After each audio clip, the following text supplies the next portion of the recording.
Hello friends, welcome to our YouTube channel Chandrika's kitchen. ഇന്നത്തെ നമ്മുടെ video എന്ന് പറയുന്നത് ഒരു ഡെസേർട്ടായിട്ടാണ്. നല്ല ക്രീമി ആയിട്ടുള്ള ഒരു ഡെസേർട്ടാണ്. നമുക്ക് ഫ്രൂട്ട് സാലഡൊക്കെ പോലെ കഴിക്കാവുന്ന ഫ്രൂട്ട് സാലഡ് അല്ല കേട്ടോ ഇത്. ഇതിൻ്റെ പേര് വന്നിട്ട് മാംഗോ സാഗോ എന്നാണ്. മെയിൻ ഇൻഗ്രീഡിയൻ്റ് ആയിട്ട് വരുന്നത് മാങ്ങയും അതേപോലെ തന്നെ നമ്മുടെ സാഗോ ആണ്. സാഗോ എന്ന് പറയുന്നത് നമ്മുടെ നാട്ടിലൊക്കെ നമ്മൾ പറയുന്ന ചവ്വരിയാണ്. അപ്പോൾ ഈ രണ്ട് ഐറ്റമാണ് മെയിനായിട്ട് നമ്മളിത് ഉപയോഗിച്ചിരിക്കുന്നത്. അപ്പോൾ എന്തായാലും നിങ്ങൾ ഈ ഒരു ഡെസേർട്ട് ഉറപ്പായിട്ട് തയ്യാറാക്കി നോക്കണം, കാരണം അത്രയ്ക്ക് ടേസ്റ്റി ആയിട്ടുള്ള ഒരു ഡെസേർട്ടാണ്. അപ്പോൾ ആദ്യം തന്നെ നമുക്കിതിലേക്ക് ചവ്വരി വേവിച്ചെടുക്കണം. അപ്പോൾ ആദ്യം തന്നെ ഞാനിവിടെ ചവ്വരി കുറച്ച് വെള്ളത്തിൽ കുതിരാനായിട്ട് ഇട്ടിട്ടുണ്ട്. അപ്പോൾ കുതിർത്ത ചവ്വരി നമുക്ക് പെട്ടെന്ന് തന്നെ വേവിച്ചെടുക്കാൻ പറ്റും. അല്ലാന്നുണ്ടെങ്കിൽ ഇത് കുറച്ച് ടൈം എടുക്കും വേകാനായിട്ട്. അപ്പോൾ നമ്മൾ കുതിർത്ത ആ ഒരു വെള്ളത്തോടു കൂടെ തന്നെ പാനിലേക്ക് ആഡ് ചെയ്ത് കൊടുത്തിട്ടുണ്ട്. ഇനി നമുക്കിത് സ്റ്റൗ ഓൺ ചെയ്തിട്ട് നന്നായിട്ട് വേവിച്ചെടുക്കാം.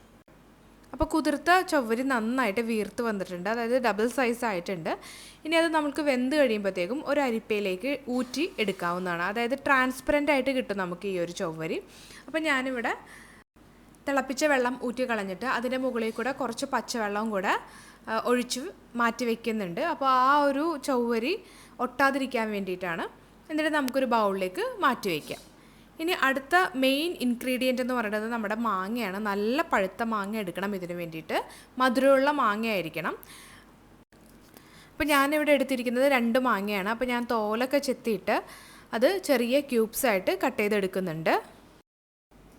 2 മാങ്ങ നമുക്ക് ഈ ഒരു ഡെസേർട്ടിലേക്ക് ആവശ്യമാണ്. അപ്പോൾ നമ്മൾ രണ്ടും സെപ്പറേറ്റ് ആയിട്ടാണ് ചേർക്കുന്നത്. ആദ്യത്തെ മാങ്ങ ഞാനിവിടെ തോലൊക്കെ ചെത്തി മാറ്റിയിട്ട് ചെറുതായിട്ട് കട്ട് ചെയ്തെടുക്കുന്നുണ്ട്. ഇത് നമുക്ക് അരച്ചെടുക്കാനുള്ളതാണ്. അപ്പോൾ നമുക്കിതൊരു മിക്സിയുടെ ജാറിലേക്ക് ഇട്ടിട്ട് അരച്ചെടുത്തിട്ടാണ് നമ്മളിത് ഡെസേർട്ടിലേക്ക് ചേർക്കുന്നത്.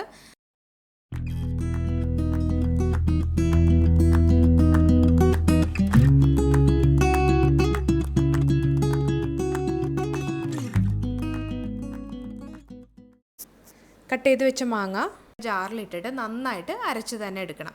നമുക്ക് ഈ ഒരു ഡെസേർട്ടിലേക്ക് ആ ഒരു ക്രീമി ടെക്സ്ചർ കിട്ടാൻ വേണ്ടിയിട്ടാണ് കേട്ടോ നമ്മളിങ്ങനെ മാങ്ങ അരച്ച് ചേർക്കുന്നത്. ഇത് ഫുള്ളായിട്ടൊരു മാംഗോ ഡെസേർട്ടാണ്. അപ്പോൾ അതിൻ്റെ ടേസ്റ്റാണ് കൂടുതലായിട്ട് ഉണ്ടാവുക. അരച്ച് വെച്ച മാങ്ങ നമുക്കൊരു ബൗളിലേക്ക് മാറ്റാം. ഇനി അടുത്ത സ്റ്റെപ്പ് എന്ന് പറയുന്നത് നമുക്കിതിന് വേണ്ടിയിട്ട് ഒരു കസ്റ്റേർഡ് ഉണ്ടാക്കിയെടുക്കണം. സാധാരണ നമ്മളെല്ലാവരും ഉണ്ടാക്കുന്ന കസ്റ്റേർഡ് പൗഡർ ഉപയോഗിച്ചിട്ടുള്ള കസ്റ്റേർഡ് തന്നെയാണ്. അപ്പോൾ അതിന് വേണ്ടിയിട്ട് 1 കപ്പ് പാല് ഞാൻ ഒരു പാത്രത്തിലേക്ക് ആഡ് ചെയ്ത് കൊടുത്തിട്ടുണ്ട്. അതിലേക്ക് ഡയറക്റ്റായിട്ട് തന്നെ ഞാൻ ആ ഒരു തണുത്ത പാനിലേക്കാണ് കേട്ടോ. ആ തണുത്ത പാനിലേക്ക് ഞാൻ ഡയറക്റ്റായിട്ട് തന്നെ 2 ടീസ്പൂൺ കസ്റ്റേർഡ് പൗഡർ ആഡ് ചെയ്ത് മിക്സ് ചെയ്ത് അടുപ്പ് കത്തിച്ച് ഒന്ന് കുറുക്കിയെടുക്കുന്നുണ്ട്. ഇപ്പോൾ ദേ നന്നായിട്ട് കുറുകി വന്നിട്ടുണ്ട്. അപ്പോൾ ഒരുവിധം കട്ടിക്ക് വേണം നമ്മളത് ചെയ്തെടുക്കാൻ വേണ്ടിയിട്ട്, അല്ലെങ്കിൽ എല്ലാം കൂടെ ലൂസായി പോകും. അപ്പോൾ നമ്മളിത് ക്രീമി ടെക്സ്ചർ ആണെന്ന് നേരത്തെ തന്നെ പറഞ്ഞു. അപ്പോൾ ആ ഒരു ക്രീം ടെക്സ്ചർ കിട്ടാൻ വേണ്ടി തന്നെ ഞാൻ അത്യാവശ്യം നല്ല രീതിയിൽ കട്ടിയാക്കി തന്നെയാണ് കസ്റ്റർഡ് എടുത്തിട്ടുണ്ട്. അതും ഞാൻ അവിടെ ചൂടാറാനായിട്ട് മാറ്റി വെച്ചു. എടുത്തായിരുന്നല്ലോ നമ്മൾ 2 മാങ്ങ എടുത്തായിരുന്നല്ലോ, അതിലൊരു മാങ്ങ നമ്മൾ മാറ്റി വെച്ചിട്ടുണ്ടായിരുന്നല്ലോ. അപ്പോൾ ആ മാങ്ങ എടുത്തിട്ട് നമുക്കിത് ചെറിയ പീസസ് ആയിട്ട് കട്ട് ചെയ്ത് വെക്കാം. നമുക്ക് ഈ ഒരു ഡെസേർട്ടിലേക്ക് ആഡ് ചെയ്യാൻ വേണ്ടിയിട്ടാണ്. അപ്പോൾ ഞാനിവിടെ ചെറിയ പീസസ് ആയിട്ടെല്ലാം കട്ട് ചെയ്തിട്ട് ഒരു ബൗളിലേക്ക് മാറ്റുന്നുണ്ട്. ഇനി വലിയ പണിയൊന്നുമില്ല, എല്ലാം കൂടെ നമുക്കൊന്ന് മിക്സ് ചെയ്താൽ മാത്രം മതി. അപ്പോൾ നമ്മുടെ ക്രീമി ആയിട്ടുള്ള മാംഗോ സാഗോ റെഡിയാകും. അപ്പോൾ ആദ്യം തന്നെ ഒരു വലിയ ബൗൾ എടുക്കുക, കാരണം നമുക്കിതെല്ലാം കൂടെ ഒരുമിച്ച് മിക്സ് ചെയ്യാനുള്ളതാണ്. അപ്പോൾ അതിലേക്ക് നമ്മൾ ആദ്യം തന്നെ ഉണ്ടാക്കി വെച്ചിരിക്കുന്ന കസ്റ്റേർഡ്, നല്ല കട്ടിയായിട്ട് ഉണ്ടാക്കി വെച്ചിരിക്കുന്ന കസ്റ്റേർഡ് നമുക്കിതിലേക്ക് ചേർത്ത് കൊടുക്കാം. പിന്നീട് വേണ്ടത് നമ്മൾ അരച്ച് വെച്ച് മാറ്റി വെച്ചിരിക്കുന്ന മാങ്ങയുണ്ടല്ലോ, അത് നമുക്കിതിലേക്ക് ചേർത്ത് കൊടുക്കാം. കസ്റ്റേർഡിൽ മധുരം ചേർത്തിട്ടുണ്ട്, അത് ഞാൻ പറയാനായിട്ട് വിട്ടുപോയി. അപ്പോൾ ആവശ്യത്തിന് മധുരവും കൂടെ ചേർത്തിട്ട് വേണം കേട്ടോ കസ്റ്റേർഡ് ഉണ്ടാക്കിയെടുക്കാൻ വേണ്ടിയിട്ട്. അപ്പോൾ കസ്റ്റേർഡും മാങ്ങയും കൂടെ നന്നായിട്ട് മിക്സ് ആയിട്ടുണ്ട്. ഇനി ഇതിലേക്ക് ഞാൻ ആഡ് ചെയ്യുന്നത് ഫ്രഷ് ക്രീമാണ്. നിങ്ങൾക്ക് ഫ്രഷ് ക്രീമോ വിപ്പിംഗ് ക്രീമോ ആഡ് ചെയ്യാം. പാല് നമുക്ക് ആവശ്യമില്ല, കാരണം പാൽ ആഡ് ചെയ്തിട്ടുണ്ടെങ്കിൽ ഈ ഒരു ക്രീമി കൺസിസ്റ്റൻസി നമ്മുടെ ഈ ഒരു പുഡിങ്ങിന് ഉണ്ടാവില്ല, വെള്ളം പോലെ ഉണ്ടാകും. അപ്പോൾ അതുകൊണ്ട് ഫ്രഷ് ക്രീമോ അല്ലെങ്കിൽ വിപ്പിംഗ് ക്രീമോ ആഡ് ചെയ്യാനായിട്ട് ശ്രദ്ധിക്കുക. അതൊരു 1/4 കപ്പ് നമുക്ക് ചേർത്ത് കൊടുക്കാം. ഇനി ഇതിലേക്ക് വേണ്ടത് കണ്ടൻസ്ഡ് മിൽക്കാണ്. മധുരത്തിന് ആവശ്യമായിട്ടുള്ള കണ്ടൻസ്ഡ് മിൽക്ക് നിങ്ങൾക്ക് ചേർത്ത് കൊടുക്കാം. ഞാനിവിടെ ഒരു 1/2 കപ്പോളം കണ്ടൻസ്ഡ് മിൽക്ക് ചേർത്ത് കൊടുക്കുന്നുണ്ട്. എല്ലാം കൂടെ ചേർത്ത് കൊടുത്തിട്ട് നന്നായിട്ട് മിക്സ് ചെയ്യുക. ഇനി നമ്മൾ എടുത്തു വെച്ചിരിക്കുന്ന സാഗോ ഉണ്ടല്ലോ, അതായത് നമ്മുടെ ചവ്വരി, അത് നമുക്കിതിലേക്ക് ചേർത്ത് കൊടുക്കാം. അവസാനമായിട്ട് നമ്മൾ കട്ട് ചെയ്ത് വെച്ചിരിക്കുന്ന മാങ്ങയും കൂടെ ഇതിലേക്ക് ചേർത്തിട്ട് നന്നായിട്ട് മിക്സ് ചെയ്ത് വെക്കാം.